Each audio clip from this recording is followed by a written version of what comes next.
अस्सलाम वालेकुम। आज हम जिस वीडियो की तरफ चलेंगे, आज फिर हम खसाइस अली की तरफ आएंगे। इसके दो पार्ट हम पहले अपलोड कर चुके हैं। खसाइस अली के अंदर के एक पहला ग्रुप था जो बिल्कुल ही ये साबित करने की कोशिश करता है कि मुआविया ने हज़रत अली को कोई गालियाँ गुलियाँ नहीं दी थी, ना निकलवाई थी। दूसरा ग्रोह उसकी तवीलात करता है और तीसरा ग्रोह ये है कि वो सिर्फ बनु मैया को बुरा कहता जी उनसे ना गलती हो गई है वगैरह वगैरह। ये जी हमारे पास आज वही किताब है, शरह खसाइस अली है, जो ज़हूर अहमद फैज़ी की है, मकतबा बाबुल इल्म की शाया हुआ है। इसके हम दो चीज़ें पहले आपको एक वीडियो में बता चुके थे।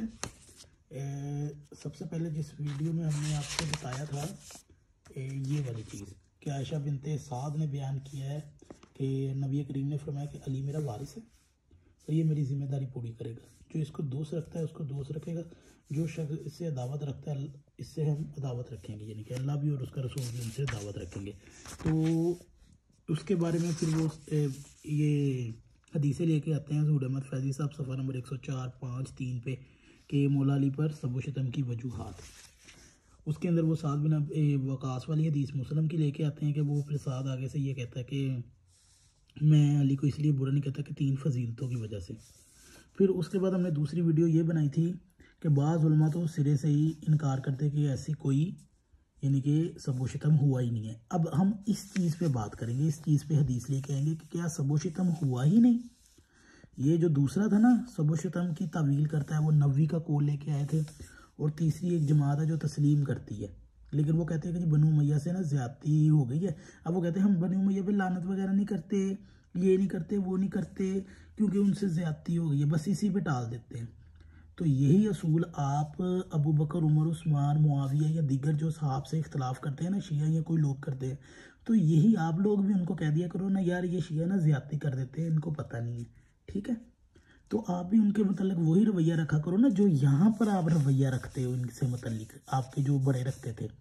तो आप शिया पे तो जो बकवासें करते हो तो फिर उस हिसाब से आपको रद्द अमल भी आता है जो आपसे बर्दाश्त नहीं होता। असल हकीकत ये है कि जो शिया आपको जवाब देते हैं ना, आपको वो चुभता है। उसकी वजह यह है कि वो हकीकत होती है कि जो आपने एक सतून बनाया हुआ है ना, उसकी नींव बहुत कमज़ोर है।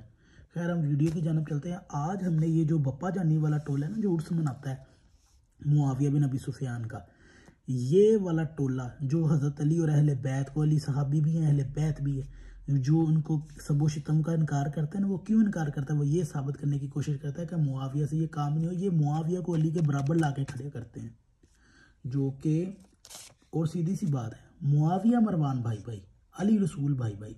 ये बप्पा जानी जो कहता है ना अली रसूल भाई नहीं है और ये मुआविया को उनके बराबर ला के खड़ा करता है, ये वो नासबी है जो बरेलवियों में इसने नासबियत का आगाज़ किया।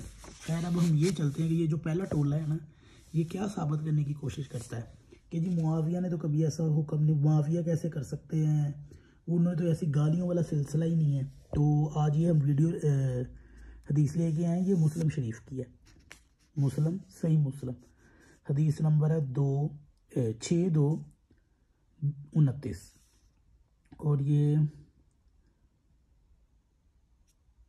मुस्लिम में है, ठीक है जी। यहाँ पे जो वो हाँ यही वाली हदीस, ये हज़रत साहिल बिन साद बयान करते हैं कि आले मरवान में से एक शख्स मदीना का आलम गवर्नर बनाया गया। इसने साहिल बिन साद को हुक्म दिया कि वो अली पर सबो शितम करे।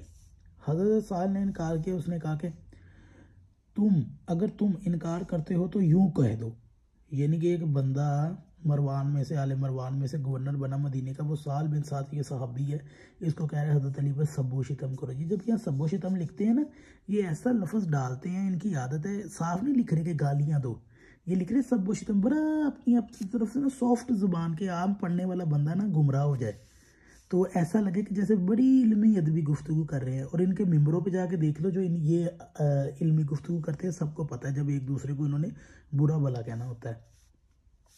खैर यहाँ से हम आगे चलते हैं। तो अगर तुमने इनकार करते हो, मतलब कि कोई इनकार वगैरह साहल ने किया होगा ना, तो उन्होंने कहा कि अल्लाह ताला अबू तराब पर लानत करे। ये जब यजीद को लानते हो रही होती है ना, तो ये लोग कहते हैं यार ये लानते ना क्या करो, गाली देते हो आप लोग, तो ये क्या है? ये गाली नहीं है। हज़रत साहल ने कहा हज़रत सैयदना अली को अबू तराब से बढ़कर और कोई नाम महबूब नहीं था। जब इनको अबू तराब के नाम से बुलाया जाता तो वो खुश हो जाते।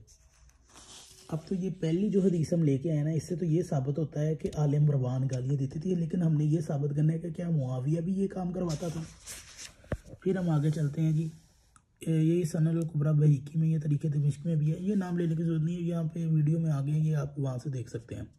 साथ में इनके हदीस जिल्द नंबर भी सारा सिरानामुल-नबला वगैरह में सब में ये ज़ाबी की किताबों में तलखीस के साथ ये दर्ज है।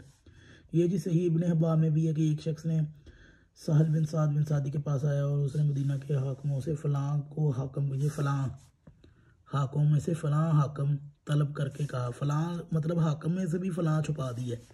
जिनकी चालाकियाँ तो ये शुरू से चलती आ रही है ना, फ़लाँ लिख लेते हैं। खैर, और मेंबर पर खड़े होकर हज़रत अली को बुरा कहें, इसने इतना टोटा लिखा है। खैर, अब नीचे चलते हैं। ये अबू अल अब्बास कुर्तबी की शरह में, वो अबू अल अब्बास कुर्तबी की शरह पहले पीछे गुजर चुकी है, पिछली वीडियो में मैंने उसका बता चुका हूँ। ये अभी आसम ने भी ये रवायत नकल की है कि अब्दुर्रहमान बिलमानी बयान करते कि हमने मुआविया के पास बैठे थे कि एक शख्स खड़ा हुआ।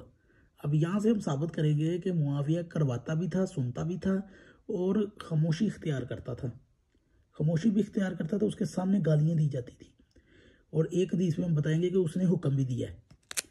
तो यहाँ से हम कहते हैं कि एक शख्स खड़ा हुआ, यानी कि मुआविया के पास बैठे थे, एक शख्स खड़ा हुआ, यानी कि कोई ना कोई तो बैठक बनी हुई थी ना, कि एकदम कोई आया होगा तो इसलिए वहाँ पे खड़े हुए और उसने काम शुरू किया कि अली पर सबो सितम करने लगा।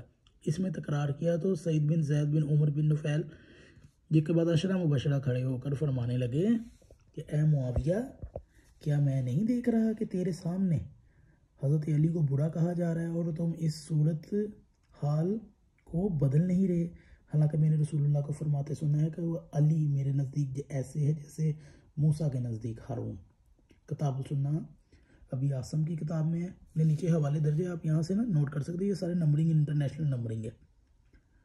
और अगर आपको ये समझ नहीं आएगी तो ये यहाँ से आपको पता चलेगा, ये 5 है, ये 8 है, ये 8 है, ये रकम है 1 3 5 है।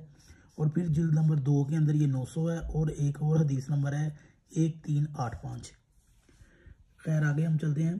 किसी हाकम के सामने किसी शख्स को बुरा कहा जाना और हाकम का इस पर खामोश रहना, माथे पर शिकन तक ना लाना, खुद बुरा कहने के मुतरातफ है। चनाचा बाज़ उलमा ने लिखा है कि मुआविया अपने उमरा हुक्म को खुद हुक्म करते थे कि वो अली को बुरा कहा करें। चुनाचा सिफ्त जोजी ने भी हदीस नंबर 9 के तहत यही लिखा है। मुआविया का सैयदना अली को सैयदना साद से कहना कि तुम्हें अबू, ये इसका मतलब है कि वो जो फलां का लफ्ज़ आया था वो मुआविया था। कहना कि तुम अबू तुराब को बुरा कहने से क्या चीज़ माने करती है, इसीलिए कहा था कि मुआविया खुद अली को बुरा कहता था और अपने अरकान हुकूमत को भी इसका हुक्म देता था। साद ने इससे परहेज़ किया और रज़ाए इलाही के मुकाबले में किसी मलामतगिरी की मलामत की परवाह न की। तज़किरा ख़वाइस इब्न जोज़ी की, इसमें इन्होंने ये हाशिया लिखा है, लेकिन हम फ़कत सिफ्त जोज़ी की इस तहरीर पर एतमाद नहीं करते क्योंकि इनका शुमार मोहतात मुसन्नफ़ीन में नहीं होता। इनके जो मोहतात है ना, इन्होंने मोहतात की भी एक कैटेगरी बनाई हुई है कि जो इनके ज़हन के मुताबिक, यानी कि हिसाब किताब में रहे, इनके मुताबिक चले, जिनसे इनके अकीदे के अंदर ढेस ना पहुँचे या इनका अकीदा बचा रहे, तो वो ना फिर उनको मोहतात से निकाल देते हैं। खैर, तहम इसकी इस दावे की दलील बाज़ हदीस में मिलती है और हमारा एतमाद इन्हीं हदीसों पर है। चुनाचा इब्ने असाकुर हाफिज़ इब्ने कसीर क्या लिखते हैं जी, वो आगे भी लिखते हैं कि मुआविया ने हज किया, वही मुस्लिम वाली हदीस। तो साद बिन अबी वक्कास का हाथ थामे हुए कहा, ए अबू इसहाक, हम ऐसी कौम है जिन्हें इन जंगों ने हज से दूर रखा, हत्ता कि हम इस नौबत को आप पहुँचे कि बाज़ सुन्नतों को भूलने लगे। ये सहाबा सुन्नतों को भूल रहे हैं जी।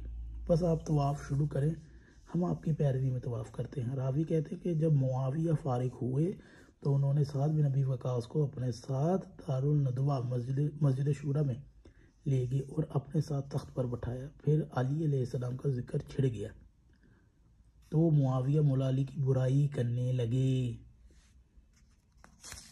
और ये उर्स मना के हटेंगे तालीम का। और साद ने फरमाया कि आपने मुझे अपने यहाँ बुलाया और अपने साथ तख्त पर बैठाया, आप अली की बुराई करने और इन्हें सबुजतम करने लगे हैं। खुदा की कसम, अगर मेरे